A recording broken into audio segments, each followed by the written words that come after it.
They're hinting about nerfing the Stompies in the future. Yeah, good, bro. Good. Let's get Drew on the phone. The only time a PvE player puts on Stompies is that they can't do the jumping puzzle. Let's be real here. PvP, there's no downfall to running Stompies. So there's no downfall. It's just so good. It's automatic. Oh, we're gonna get hate mail for that, dude.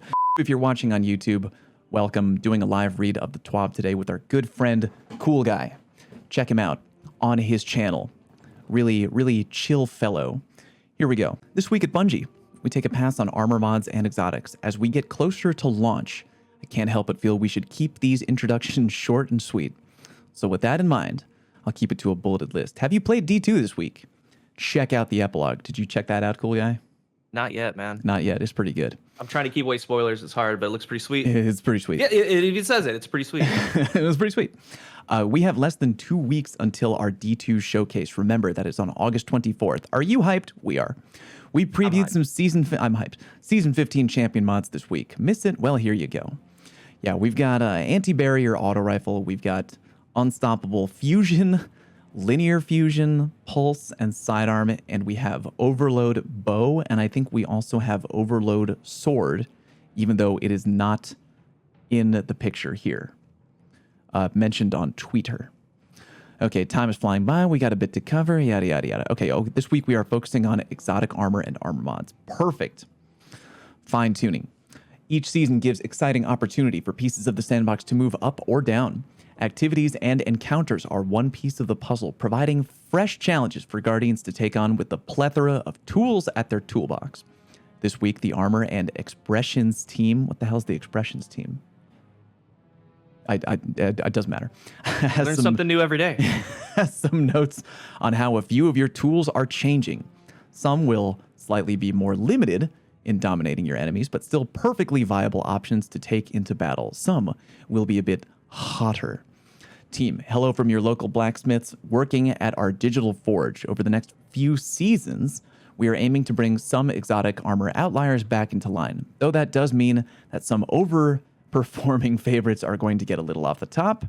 It also means that we get to inject some excitement into less popular choices. First, we will start with something that's been top of mind for many controller players since D2 was released, followed by details on our upcoming balance pass. Controller sensitivity and traction. So that's really good. I mean, yeah, they're saying right there that they're not done. They're going to continue for a couple seasons. They did mention that. I was kind of hoping that they would do a bunch of exotics all in one go at the beginning of season 15, but even if it's over a long period of time, like, I'll take it, you know? Yeah, we'll see what they get into. Yeah. By the way, before we get into traction, do you use traction, CoolGuy? No. Neither do I. And you're a controller main, aren't you? Yeah, and the reasoning is, and you know what, it's funny because I was talking with Ogre. Okay. Ogre 2? Yeah, and we were talking, and, you know, I asked him his reasoning. Yeah. Obviously, Halo Legend, right? Does he rock traction or no? No, he does not. Me neither, yeah. and the reason being is he wants his controller sensitivity 1-to-1. That's what I said. Oh my God, I'm so happy. And you know, want it 1-to-1, bro. I made the change about 2 years ago, and I don't want to run traction. Yep. I want to be 1-to-1, dude. Love it. Okay. 1-to-1 aiming. 1-to-1, baby. Moving on. The traction mod felt mandatory for PvP on controller, debatable, and unnecessary on mouse and keyboard. This felt to be more appropriate as an accessibility option rather than a balance choice. Players, including us, have also long felt that maximum 10 sensitivity wasn't enough on controller. Ooh, I do agree. We are making changes to bring controller input closer to parity with keyboard and mouse. Wow. Added a sprint turn speed scaler option. Wow, that is crazy. That's crazy. And they removed the traction mod. Yeah, they killed it. Bungie killing all of our good mods as controller players. That is a big change, dude. Added additional controller sensitivity options. 1 to 10 is the same as before. 11 to 20. Wow. That's big dude, they pulled they pulled a spinal tap, bro. Well, these go to 11. And an ADS sensitivity multiplier. Okay, that so now that there's really big. Now that there's options for each one, I will fine tune them. Wow. Yeah. I will fine tune each one until I get to a location where I feel good about. Dude, if you're a controller player, that is unbelievably huge. That's good. That is a gigantic change. Good call. I really want to talk to Drew right now. Okay, super regenerating exotics. Oh, Jesus. Uh-oh. There they are. There they There are. they are. They're running into a wall right now. The usual suspects. The first set of changes coming in Season 15 have to do with exotics that refund super energy. As a group, these exotics tend to outshine other exotic choices, especially in high difficulty endgame activities, trials. In some cases, they can trivialize the content or make it feel like the only reasonable action or option to equip for your build. Yes. Dude, CoolGuy, every time Cammy and I play trials together, like we feel like we have to go Geomag. Yeah. Like you just have to. Most of our changes here aim to standardize how these exotics work and to place a cap on how much super uptime they can grant by themselves. To offset these changes, some of the perks were reworked to be more generous with their refund minimum. There's also a new member of the family. Oh boy. Okay, we got the Shards of Galanor for the Hunter. Increase the amount of super generated for hits, but total super regain is now capped at 50%. So they're raising the floor. Like that's a good change because let's remember Shards of Galanor and that entire sub was really hot when it came out. It was. They nerfed the super really bad, and to this day it's really bad. So they're making up for that. So they increased the amount of super energy for hits by capping at 50. Like, dude, I've had people right in front of me and they don't go down. Like, so at least if you hit them, not the best super. You could get a maximum cap of 50% of it back. So that could be good. That definitely could be good. Ursa Furiosa, a great piece of armor, caps the amount of super energy you can regain once your super ends at 50%. Okay, so that one is taking a little bit of a hit, right? Well, I mean, before it had to have been higher than 50. It had to, but I mean, when you're doing GMs, like we do double Ursas, man. I mean, you're getting it back. You get it back a ton. Yeah, the block is going to drop the orbs. I still think that even if it is capped at 50, I still would consider Ursa very viable for. Yeah, I think it would be very, very viable for PvE content. It'll hurt a little bit, but it'll still be very good. Yeah. Skull of Dire Ahamkara increased the amount of super refunded per kill, but total super gain is capped at 50%. So that's the theme. They're capping at 50. Capping at 50. They're giving more, but Skull makes it more. That makes it better because by itself, you already get like maximum resilience, right? You're harder to kill while throwing the Nova Bomb.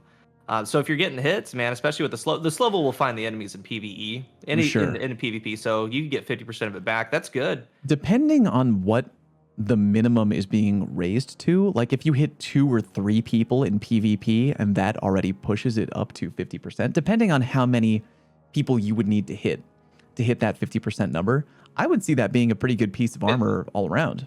Yeah, I mean, it's pretty pitiful right now. A little bit. But like, I mean, let's assume, just theorycraft, say you get 2 kills. I mean, even if that's a quarter of your super energy, that's pretty big. Sure. Okay, so. Phoenix Protocol capped the amount of super energy you can regain once your super ends at 50. Yeah, that sounds about right. So they're doing kind of the same nerf to every. What are they doing? Oh, let's keep going. Storm Dancer's Brace said also no one refunds ever. up to 50% of your super energy after your super ends based on the number of kills. And here's the one I really wanted to get to. Sorry for jumping ahead. I couldn't contain my hype. Geomag Stabilizer removed sprint to top off your super. That is gigantic. Yep. That is really, really big. Now, okay. Objectively, I mean, that hurts PvE. I mean, that was a really good part of PvE. Yeah. Geomag Chaos Reach is insane. Like, I don't know if you saw with Solstice or this past event, you know, people with in Gambit on the bosses there in Gambit, dude, they'd be arc charged with the Geomags and that, dude. It'd take all of their health. Like they could almost kill the entire boss by themselves. I am predicting that PvE mains will be mad because Geomag is really good for PvE, but like that change needed to happen for PvP. In a perfect world, I would love it if we could continue to get different balancing for PvE and PvP. This one I feel like would be very difficult to balance uniquely across each platform. You still have the long PvE. Yeah, remember, by the way, I'm seeing in the chat regarding the canceling. The canceling is part of the Chaos Reach, not the Geomag. Yeah, that's in the node itself. That's in the Chaos Reach itself. But the Geomag will now continue to give you more beam, because that's what it does now. If the longer you beam, the more it'll give you. Like if you're hitting an enemy repeatedly, it'll give you more. So that's still an upside for Geomag, but now you can't top off your super, which was the only reason people were using it in PvP. 100 million honestly, percent. I don't see people running Chaos Reach in Trials anymore, dude. I don't. Like, it's still a good sub, but... Yeah, it's still good, because remember, when you cancel, you get like that 30% back right away. You do. Yeah. You do. It's a good change, though. I really like that change. I think other subs overshadow it now because that's gone, man. Because, you might be right. Yeah, a lot of it was just running into a wall or waiting people out, and we'll see what the season 15 changes happen in Trials. But yeah. I mean, let's just theory. Like, let's say it's lesser rounds, that hurts Chaos Reach, or that hurts this Geomag nerf. You know what I'm saying? Right. So we'll see how it plays out. But I mean, yeah, sucks for PvE players. Great for PvP. Yep. Story of balancing in a nutshell. Right. Okay. You're doing it again.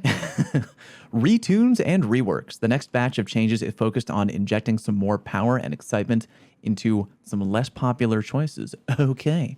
Did you read the part under the Geomag, or did I miss that? Oh, well, let me read that part. You're right. This part of the perk that led to a higher uptime in PvP that was healthy and gave Attunement of Control Warlocks Chaos Reach an immediately renewable supply of super energy. Yeah. For paying for mod costs like Special Finisher and PvE. Yeah. Again, way too popular in PvP. I think Chaos Reach will still be popular, but not with Geomag.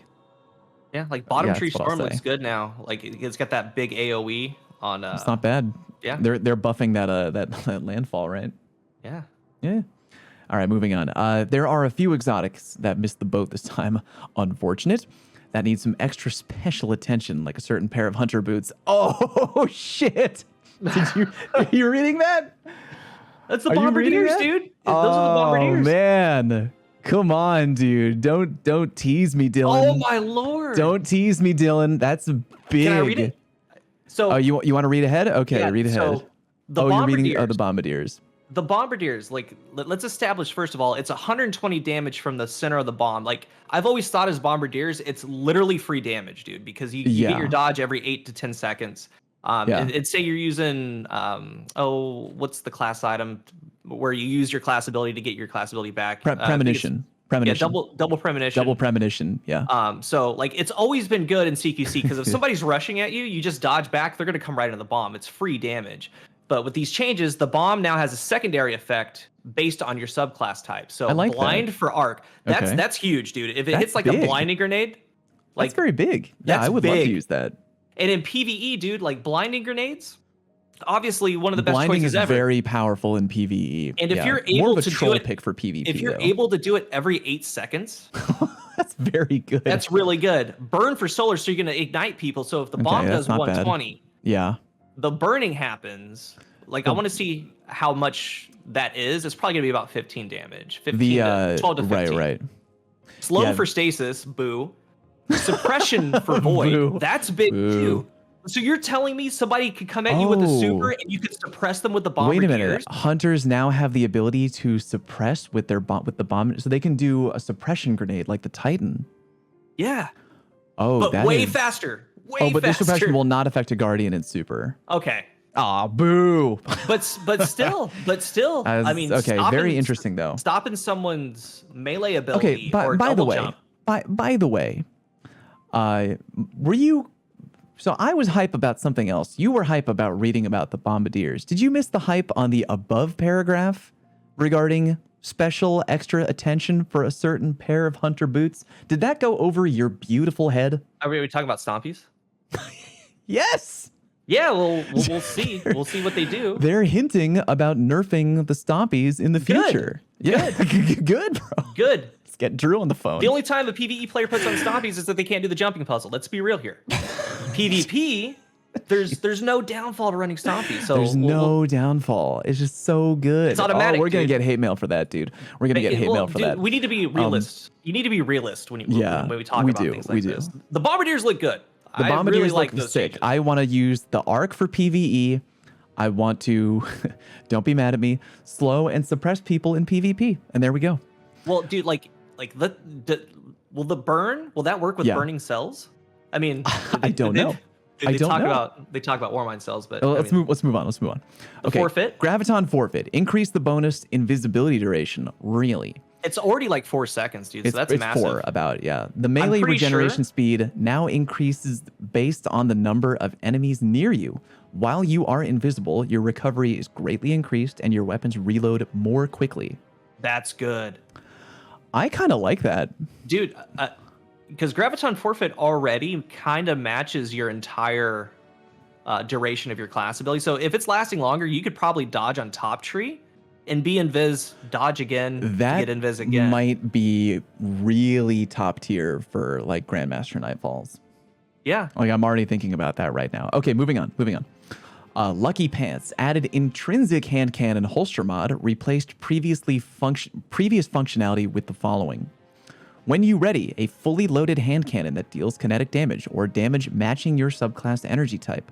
For a short time, each hit against the combatant from that hand cannon increases the damage of the next shot?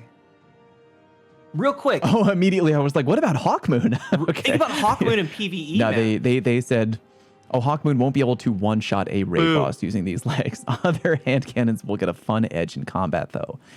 Depending on how much extra damage we are talking about, you could be looking at a time to kill change, or you could be looking at a change in rather than 3 headshots, you're looking at 2 head, 1 body. Yes. Depending on how much damage, maybe 1 head, 2 body. Like it's only when you're fully loaded. So we'll see what that scaler is. Right. But all you got to do, that's not difficult for a hunter to be fully loaded. I mean, you just reload, dodge, and you're good to go. Dude, you're off to the races right there. Oh my God. What about Ariana's Vow? Yeah, and that's what I was thinking. Ariana's Vow or like the kill clip Loud Lullaby. Like what if you're able to get the kill, get a 3-tap. Good Lord. Ramp the damage up and then dodge. I wish we had the numbers right now. I really wish we had the numbers. That sounds like a good change. Though I do miss the accuracy. What is a hand cannon holster mod, by the way? A new kind of mod that reloads stowed weapons. More on that below. Okay, we will carry on. Titan, all the punch bros, listen up at home. Precious Scars, that bad helmet that I don't even care to get, will now also create a burst of healing and bonus recovery around you when you kill an enemy with a weapon whose damage type matches your subclass type. That's good. Interesting. Let me read that. Create a burst of healing and bonus recovery whenever you kill an enemy with a weapon whose damage type matches your subclass type. Depending on the cooldown, that seems pretty good. I went from not caring about that helmet to I should probably get that immediately. Well, and then of course you have the revive chain, but like it's to the subclass, so it's kind of like Battle Harmony, right? You use Igneous Hammer with the Solar Tree. Right. You're going to be getting a burst of healing. So I guess that's to you. So it's almost like, let's say, not Devour, but it's like a Worm Husk type deal. You're going to get some healing and the bonus recovery. Yeah. I would assume there's going to be a timer on that if it gives bonus recovery. There definitely will be a timer. That could be good. It could be good. Moving on. The Icefall Mantle removed the slower class ability recharge scaler. That isn't good enough. That's not good enough. Isn't that the one where you eat your barricade to become a chonker? Yeah, so I mean, I guess it's kind of good. I guess it's good because before it basically didn't come back. You would have to wait the entire 21 seconds or whatever to get your barricade. Dude, it's meme armor. It's meme armor. Like, because you use it to have fun. Mobility is huge in Destiny, right? Yeah, even in PvE. Movement is cracked. And like you can't be walking around like a thick chonker. Wyverns don't care about your little overshield walking at them. They really don't. By the way, we have to move ahead because I'm really there is a picture of the stag and I'm losing it. I like the stag. Okay, here we go. Verity's Brow. That's always been good. Yeah, I love that exotic. Change to trigger when you get a weapon kill that matches your subclass energy type. Really? Increased grenade damage bonus to 20% per stack. That's already really good. I don't think that needed a buff, but I don't think it did, but I'm gonna take it. Bungie, if you insist, I will not refuse. The Stag grants damage reduction to allied guardians standing in your rift, 25% against combatants, 15% against players. That's good, because like say you're standing in the rift, and they're getting some DR. That is say you very have interesting. Say you're on stasis and you throw that, you're getting double DR. When you die, oh no. When you die, you're gonna spawn a rift anyway, so they're just gonna keep the DR. Dude, think of right now a Warlock build, Whisper of Chain, with the Glacier Nade and the Stag and Whisper of Torment. You're trying to drop the Glacier Nade to get as much DR as you can. Then pair it with a Rally Titan Barricade for the 50% damage or flinch reduction. Ooh. You and me, we're doing big things. We're doing big things, bro. Big plays are in the future. Prometheum Spur has additional functionality. While standing in a rift, solar weapon kills give you class ability energy. When your class ability energy is full, solar weapon kills consume that energy and spawn a combination healing, empowering rift at the target's location. That's good, dude. Huh. Because the spur, the only thing it does right now is it leaves the burning or whatever, but when you kill, like functionality is really cool. When you kill an enemy, it drops that healing and powering rift combined. Dude, I'm being totally real with you. I can't even remember what the Prometheum Spur is. Yeah, so the spurs is when you get the kill, it drops a healing and empowering rift. It's like a super rift, but it's only within your super. This is making it to where you don't need your super to do it. Okay, original Prometheum. When Daybreak is active, defeating combatants or guardians will create a healing and empowering rift at their location. Yeah, that is not good.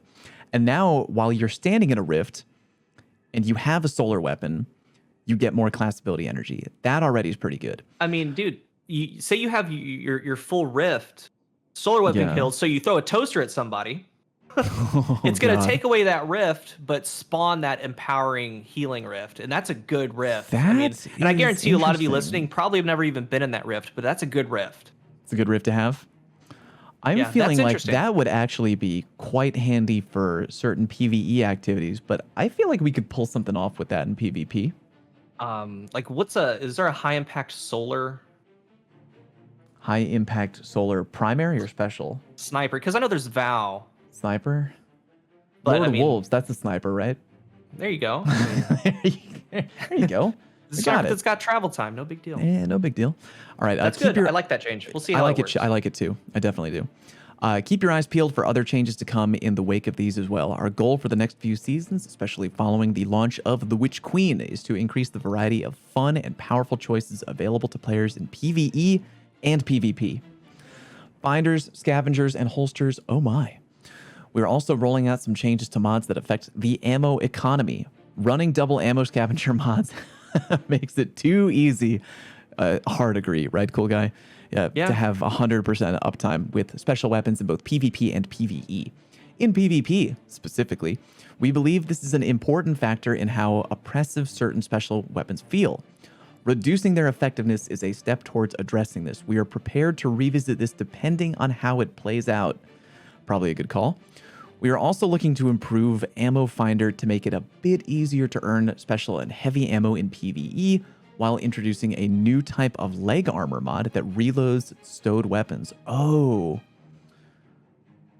that is very interesting. A leg armor mod that reloads stowed weapons. Dude, right away.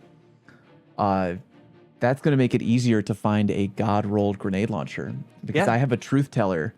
Usually if I have a truth teller for PvE, I'm like, don't talk to me if it doesn't have auto-loading. Do you know what I mean? Because it's such a good perk to have. Pretty much any grenade launcher you have now with blinding grenades in PvE, if you can turn it into an auto-loading grenade, that is very good. You mind if I go? You want to read? Yeah, Ammo Finder. Read away, baby. Now have an increased chance to spawn ammo on kills with primary weapons and further increased chances with exotic primary. So like when I think of that, like yeah. Have you ever used Fighting Lion in PvE? Like you just fall over bricks. You do. You really do. So I mean that's a good change. Scavenger, multiple copies of Scavenger of the same type no longer stack. So I guess we're capped at 2 per brick. Okay, probably, yeah. And of course, PvE is scaled a little bit further. Depending on how much ammo is being held when you kill the person. But keep reading. Correct. Yeah. Holster, new type of leg armor that will gradually reload stowed weapons of the matching type over time. Multiple copies of the holster mods of the same type will increase the rate of the ammo that is reloaded. The following weapon types will have holster mods: auto, fusion, grenade launcher, power. Power. Oh, they're intentionally making it. Dude, they read into my mind's eye. Cool guy. It's power, comma, fallout. Power, yeah, power, comma, fallout. Yeah. Hand cannon, linear fusion, machine gun, pulse rifle, scout, shotgun, sidearm, SMG, sniper, trace rifle. So what wasn't mentioned there? What is not mentioned there? I think the only thing that immediately leaps out to me is the breach load grenade launcher. What about and I guess Scout? the wave frame kind of goes with that too. Nope. Oh no, pulse rifle is there. Shotgun is there. Sidearm is there. Trace is there. Okay, fair enough. Yeah. Hand cannon excludes Ariana's Vow. Okay, gotcha. Meaning Rocket that launchers? You can, but that means that you can have an auto holster for Ariana? Is that what that means? No, it means that it excludes it. So all hand cannons but Ariana's Vow. Oh, yes. Okay, I reversed that. Those breech-loaded nade launchers, rocket launchers, and bows will not have the holster mods. Yeah. We didn't want to affect any weapon that has a magazine of 1. True. Very clever, Bungie. Very clever. True. Warmind cells interlinked. To be blunt, they're too powerful. This isn't a surprise. Even at their introduction, we knew that they were very strong. That was the point. At the time that these were created, they were only expected to last for about a year, so we could push the envelope of something cool and flavorful, knowing that they wouldn't be around breaking things forever with the force of Rasputin's explosive wrath. They would have time to shine, but eventually leave and make room for the next exciting thing, like wells, I guess. Now that they're able to remain viable in in-game content indefinitely, we feel it's necessary to bring them down a little bit more in line with the rest of the sandbox and what it's capable of. If we didn't, which is right, it would cause ongoing problems for activity design and weaponry boards. So the base Warmind cells reduce the radius explosion effect of Warmind cells from 10 to 6 meters. That isn't too bad. I'm gonna be real with you. It's still good. But what about global reach though? Keep going. Reduce damage of the explosions from 2 to 400 now to 50 to 250. So they halved it. Ooh, okay. On the max. Global reach increased the mod cost to 3. It was what, 1? It was 1. It was like so cheap to put on the best mod ever. Reduce the amount of radius increase from 20 to 10. Okay, so, let's just take a quick pause right there. That means that global reach in the future will be they're having global reach. So whatever you have on the range of Warmind cells now by default without global reach, that is your new maximum. That's kitted out and it's costing more energy. Yeah, that is really rough. And with the damage being actually keep going. I was going to talk about suppression, but it's right there. Keep going. Reduce the duration of suppressing effect with cellular suppression while using cellular suppression. So it's 3 seconds to 2 seconds. I mean, Wrath of Rasputin. Reduced bonus solar damage, previously 100 to 200, now 25 to 100. Woof. Okay, I would think that the new play with all the damage being toned down is the one where maybe Warmind's Protection. I think I have that. I left the game open in the background so I can tinker with it. Where is Warmind's Protection? I'm interested to see as we go on here if they're going to talk about charge. Warmind's Protection. You take reduced damage from enemies that are near Warmind cells. Because they're taking down the damage factor, the boom boom goes the room damage factor, maybe the Void Tree for Warmind might be the best. Might be the play. Maybe it's the play. I don't know. Still kind of a harsh but fair. Warmind cells have been very strong for a really, really long time. But we'll see how it plays out. Continue, cool guy. Elemental wells. Oh, yeah. 2 elemental well mods are getting improvements in order to make them more competitive when compared to the other combat styles. Elemental armaments now has increased chance to spawn an elemental well based on the tier of the enemy defeated. The Font of Might base duration has been increased to 10 seconds and increased the damage bonus from 10 to 25%. So that's a good change. I mean, because 10%, dude, big. Like if you're spending mod energy for these wells, for 10%, that's nothing. That's nothing. Yeah, 25 is good. And there you have it. With abilities and armor down, we have one sandbox topic to cover. That's going to be weapons. We'll see you again next week for our final Season 15 flight check. Got it. All right. We got new Iron Banner weapons. Oh, for real? Is that for next season, right? It's a sidearm. Yeah. Oh, baby. All right. Well, do you want to keep got reading, it. buddy? It's you. Me, it's all me. All right, here we go. Fit for an Iron Lord. All right, never mind. I got it. Last season. No. You're good. Last season, Lauren Saladin brought some fresh weapons to the fold for Guardians to earn in Banna. Reese Walker packed a punch in PvP, and Archon's Thunder is not used by anybody at all. Next season, two new weapons will make their appearance: the Forge's Pledge Pulse Rifle and the Peace Bond Sidearm, each available through vendor packages, bounties, match rewards, and the seasonal Iron Banner quest. Interesting.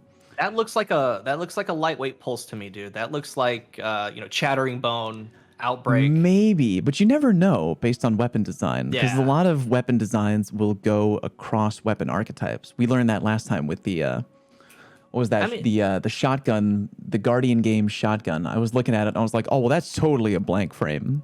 Oh well, I didn't know that people actually received those from packages. So it actually, like, what was that year one rapid fire pulse? It was the year EDZ. one rapid fire pulse from the. Oh, I know which one you're talking about. It's gray. Yeah, I know which one you're talking about. I looks can't like remember that. the name. It does look a little bit like that. Right. But that's not all. It's been some time since Salad Bar brought a fresh set of armor to earn, pulled from the depths of the Forgotten Seas. These pieces worn by warriors of the past are ready for battle once more. Introducing the Iron Forerunner set. The Warlock looks dope. Let's see. Is the Hunter... Okay, Hunter in the middle. That appears to be a loincloth on his face. Why does the Hunter have, like... He's giving me Jesus vibes here with the... Is that too much? With like he's got a crown with like thorns on it. Is that a crown of Tempest? I don't know what I'm looking at here. I like the sheet in front of his face. The Warlock looks interesting. I like the horns up top. We need more for the chest here. I need Ram confirmed. I need Ram confirmed. I need like shoulders or something. It's actually here. on the Titan. The Titan has the Ram. Wow, can we take the Titan back to the shop for not having shoulder pads that are big enough, dude? Like the shoulder pads. We need like He looks pretty thick. 50-pound. The shoulders need to be like 8 times wider, dude. It's not a Titan if I can't eat cereal out of their shoulders. Moving on. Starting next season, we will be introducing the Iron Lord's Pride intrinsic perk through this set. Wearing a piece of this armor grants a small chance of an enhancement prism dropping at the end of an Iron Banner match. Oh, good. Finally a reason to wear. Even more reason, yeah. Even more reason. Each additional piece worn increases the chance, capping out at 4 total, meaning you can wear exotic armor. Defeat your foes with the fury of an Iron Forge. Show no mercy. In just a few weeks, you can begin to collect all these new rewards. Stay tuned for future announcements. So they say wearing a piece of this armor grants a small chance. So yeah, can we transmog it? Oh, that's an interesting idea. Does it only work if you have the visual appearance of the Iron Banner thing? Yeah. Wow. That's a very smart move by Bungie. I like actually giving people a reason to put on Iron Banner armor in Iron Banner, other than like, it looks cool. Like, yeah, dude, people want rewards. It's a looter shooter. Like, I'm down. If you're a new player, you already have a fair reason to play Iron Banner for the loot, the pinnacles, the tokens for future armor drops or weapon drops. Now you got even more of a reason. I dig it. I dig it. All right, moving on. We got the Prime Rewards Fireworks Bundle. What do we got here? You can dominate people with the T-pose, bro. Get a chill ghost of that sick Prime Reward stuff if you want. Command Prime in my Twitch chat right now. Scrolling down, we got, what is this? Is this the player support team? Yeah, sure. How to report in-game issues. Cheaters. Go to the help forums, do all that crap. If you want to read anything here, you know where the Twab is. Just go through all this stuff. Known issues. Anything big on the known issues side? Players who have a full quest inventory can pick up the As Prophesized quest. Okay. That sucks. Some messages in the Champions may not spawn in the final boss room of Warden on Grandmaster. Oh, that's not good. Sorry about that. Can't help but notice you didn't get your top score on Warden. Yeah. Oh, you didn't get platinum? What happened, bro? Here we go. Movie of the week. Oh, ASTRO. Interesting. The updated guide. Well, that's nice that they're actually putting a guide as the movie of the week. I haven't seen that in a long time. That's cool. And The Disgraced with EK. Is that EK as in Equagen? Because I love that guy. And Warden of Nothing. Why are we doing all these guides? It's interesting. I like Good it. Stuff. I like movie. I like it too. Oh, Slick got it with Destiny. Slick with that. Now that is funny. Got to check that out later. I can't watch it on Twitch because we could get DMCA'd. Make sure to throw your Bungie.net profile in the description of your videos so we know where to send a fun emblem for all your hard work. Good for everybody who got that movie of the week. Artist of the week. Oh, we got some cosplay here, CoolGuy. What are you feeling about that there? I can't see it. You can't see it? Is the Twab not open to you, brother? I think it looks pretty good. Let's just assume it's great. It's terrific, bro. And then we got a little art about we got some crow art here. There we go. Do you wanna close out there, buddy? Yeah, 2 sandbox this week at Bungie's down, 1 more to go. Next week we got some fun details on weapons, which of course we're excited about. All I have to say is get ready for Season of the Voop. No, that's not the official name of the season. I'm just excited that Fusion Rifles will have a champion mod next season, not to mention the upcoming Fusion Rifle changes, which we're going to come next week. Okay. They've talked about changing the functionality of them. Let's see what they did. See you again soon. Cheers and cheers. I think between the new Iron Banner weapons, Pulse Rifle, between the new seasonal mods, between all the buffs, I'm calling it right now, dude. Season 15, Season of the Dead. Well, dude, like let's start kind of layering these things. We have trials changes. We have changes to pain point exotic armor. Yep. We have some ability buffs. Man, there's lots to look forward to in Season 15. Of course, we're gonna see how it plays out. I really hope that with the trials changes, specifically, like changing weapons is cool. Changing underperforming exotic armor is very cool. You know, adding tweaks to Iron Banner, sure, great. If they can really fundamentally change trials, if they can do that to make trials a more enjoyable experience, to make trials, more inclusive at the lower end, more encouraging for people to come in and play to get gear, I think we're looking at a really good upcoming season. IMHO. Yeah. And all those Bombardier mains out there, it's gonna be crazy. Now remember, if you're listening at home right now, we need to make sure we remind you that they're doing 3 sandbox TWABs in a row. They are doing the last one, which was the ability changes. Ability changes. This week was the armor changing.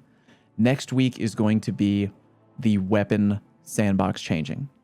Real quick before I let you go. Yeah. What are some weapons you think they're going to be changing? Obviously, like buffs. What weapons? They talked about fusions. I would still like to see something for lightweight pulses, but like, what are the pain points as far as nerfs? I don't know what the pain points are. I would think anarchy. Right? Anarchy, 100%. That's not really a pain point. That's more of a destroys everything. Too good point. More of a too good point. I don't know.